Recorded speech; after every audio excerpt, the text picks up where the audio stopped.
I did a makeup look. I saw a picture on Instagram. This gal had a beautiful orange eye with like a gold yellow center and then the winged eyeliner and the lashes, and I thought it was gorgeous and amazing, and I went and bought like every orange eyeshadow I could find. I found some cute little orange ones from NYX, and they're only like $4 or $5, which is awesome. You cannot go wrong. So I tried to recreate it the best I could, and then I did 2 different lip options. And obviously, like, if you're doing a more colorful, dramatic eye, you might not want to do the crazy, dramatic, colorful lip. That's totally up to you. I just wanted to kind of have fun today. I just did my best interpretation and recreation of the picture with what I have. I hope you guys have a great rest of your day, and I will see you next time. Please subscribe also, by the way.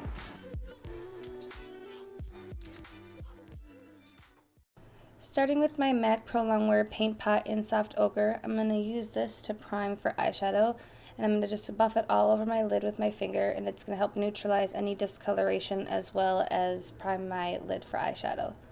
Then I'm going to go in with my NYX Glam Shadow Stick, and this is in Divine Amber, and I'm just going to put this all over the lid going up to the crease area, and this is really more of like a golden orangey color. It's just not showing up as pigmented as it is in person, but it's very beautiful. And I'm just using a synthetic brush to kind of press that into my lid. And then going with Nectar from the Lorac Pro 2 palette and my E40 from Sigma, I'm just going to buff that into my crease area, and this is going to be used as my transition shade. A transition shade is pretty much just laid down so that the following colors will blend out a lot easier, especially dark colors, matte colors. This is just a foolproof way to make sure your eyeshadow is nicely blended. Then I'm going to take NYX LOL, and this is a really nice, perfect orange color, and it's not super pigmented, but it's enough that you can build on it. And I'm just going to take the E40 and do the same steps. I'm going to blend it in the crease area and buff it out, and then take an E35 and do the same thing and blend it out. And then this is just going to help so that I have a really nice blown out gradient effect in the crease and up. And then I'm going to take my MAC 239 and just pack that same LOL color all over the eyelid. I like to follow these steps because it seems to be what works best for me, but I like to really smoke out and buff out the crease area and then lay down my lid color so I get the most pigmentation. And it's just a technique that I use. You can obviously do you and whatever works for you, but this is just what I like. And I go back several times to buff everything out after each step. So then I'm just going to take my MAC 217 and the color Showgirl. I would describe this as a shimmery brick red color, and I'm just going to press that into the outer corner to add a little bit of depth, and then buff it out with my E35 again, just so that I can ensure that everything is blown out and nicely blended. And just keep blending back and forth until you're happy with it. And then I'm going to take NYX Fireball, and this looks pretty much like a pressed pigment. I don't know if they market it that way, but it's very beautiful and metallic-y. And I'm just pressing that onto the outer and inner corner of my eyelid with a synthetic brush and basically focusing on this area, because next I'll be going in with a lighter color to put on the center of my lid. Next I'm going to go in with the Lorac Pro palette and the color Gold. This is a very beautiful pigmented gold. It's intense. And I'm going to use that same synthetic brush, and I'm just going to pack that on the center of the lid. And you can see I'm kind of making my own little half circle shape because I don't have deep set or hollowed eyes. I have to make my own just because I don't have a crease really to base it off of, or my guidelines. And you can see when I kind of look up, I lose a lot of my lid. So I just kind of know what works for me, and then take my 217 and buff that out.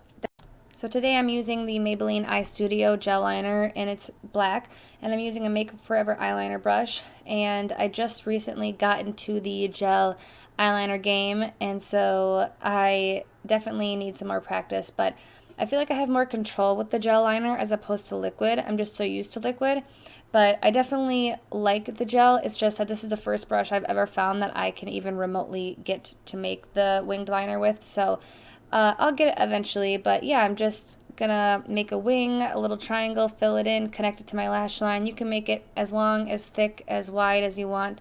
I love a black winged liner with a colorful smoky eye. It's beautiful. And then just take a makeup wipe and clean up any fallout underneath and clean up that line. And then with any mascara, this is Voluminous Millions, I'm going to coat my lashes to prep for falsies. Today I'll be using my wispies from Ardell. Those are my favorite right now. And I kind of set them on the center of my lid and then press it against my lash line to make sure they're as close as possible. And then I'm going to take my Kat Von D tattoo liner and just go over the lash line so that no white glue is showing. And then I'm just taking a dual fiber concealer brush and I'm kind of cleaning up the inner corners just to make sure that shadow doesn't get too far over and just kind of round it out a little bit. And then just press my mascara against my lashes to blend in with the false lashes so that everything looks nice and together.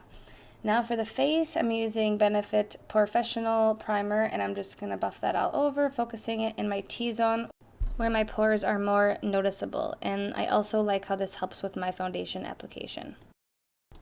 Now going in with my NYX HD concealer in green, this is used to help neutralize any redness because it is complementary to red. So you want to do this before your foundation. If you do it after, it's going to be green. You want to do this underneath so that after you've corrected and neutralized all the undertones of your skin, you put the foundation over it and you have a flawless complexion. And then for any dark under eye circles, you can use the NYX Dark Circle Corrector, I believe, in light. And this is an orange salmon color, so it's going to help neutralize any blue tones. And a lot of us have those under our eyes. So I'm just pressing that under my eyes with my finger. It's going to help buff it into my skin. It looks a little funny, but just wait. And then I'm going to take my MAC Studio Sculpt in NC20 and a Real Techniques stippling brush. I'm going to spray a little bit of Fix Plus on it just to help with my foundation application.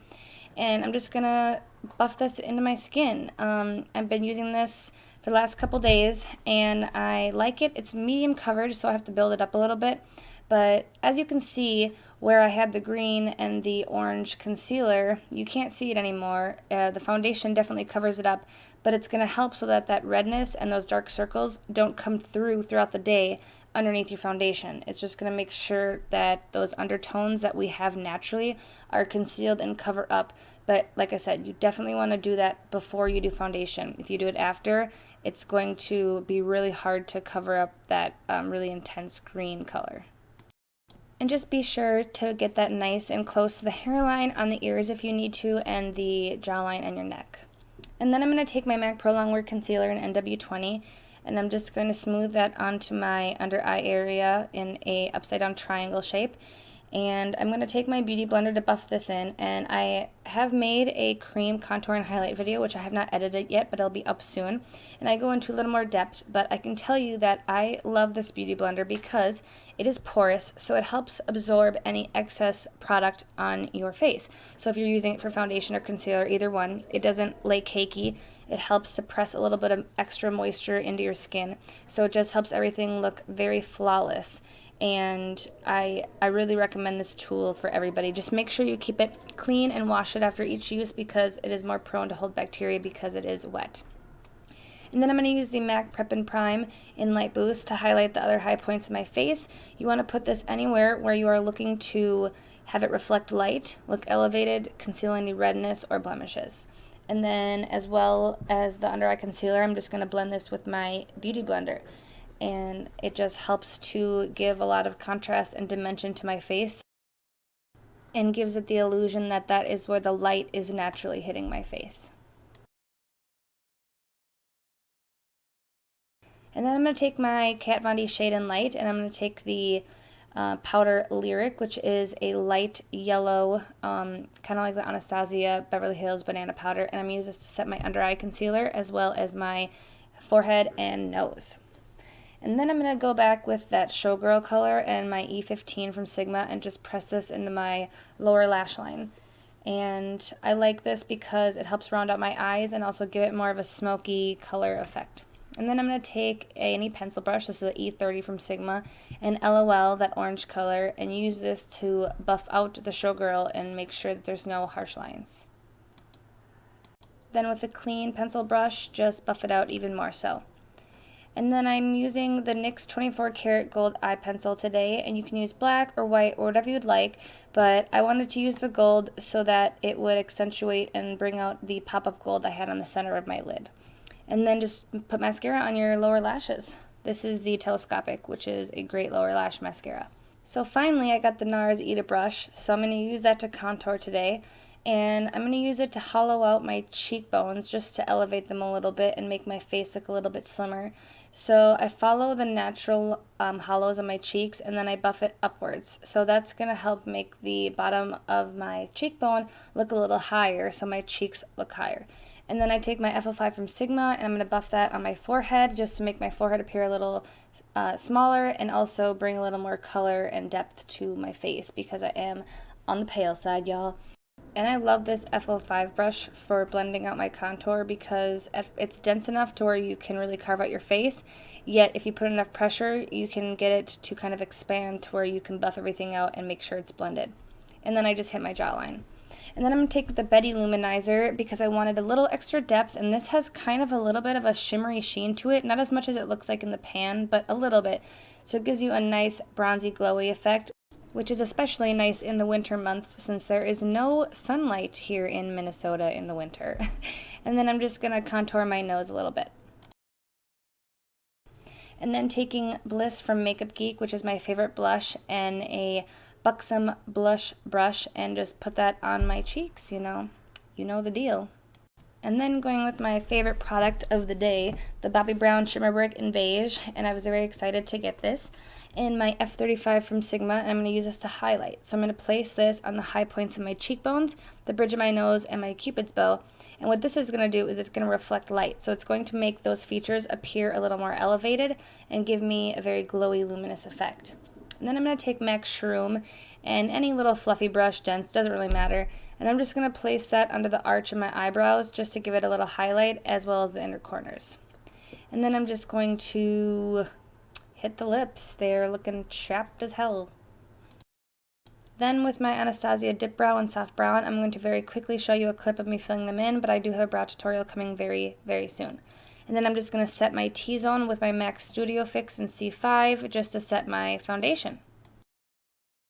So for today, I'm going to have two different lip options. The first lip option is going to be a pale pink. So this is called Pale Pink from NYX. It's a lip pencil, but it does have a little bit of a purple undertone. And then I'm going to take the Kardashian En-joystick in Babydoll. It's a light pink. And go over top and then just add a gloss. This is just a Femme Couture Super Juices Sheer Gloss in light pale pink, I believe. And just go over everything and then take a lip brush and blend it all together so there's no harsh lines from the lip liner. So this is the finished look with the first lip option for those of you who like to do a nude lip with a colorful eye. Our second lip option is going to be more dramatic. I'm taking the NARS Bella Marie Velvet Lip Liner, and I'm lining my lips with this. This is a beautiful dark plum pink. It comes off a little more red. It does have a slight mauve color behind it. I don't know, it's a very complex, beautiful color, but it does come off a little more red in the video. So I'm just going to line my lips and then fill them in slightly, leaving the center blank. So once I'm done lining the lips for the most part, I'm going to go in with a Rimmel London lipstick in Violet Pop. And this is a nice deep cranberry plum color.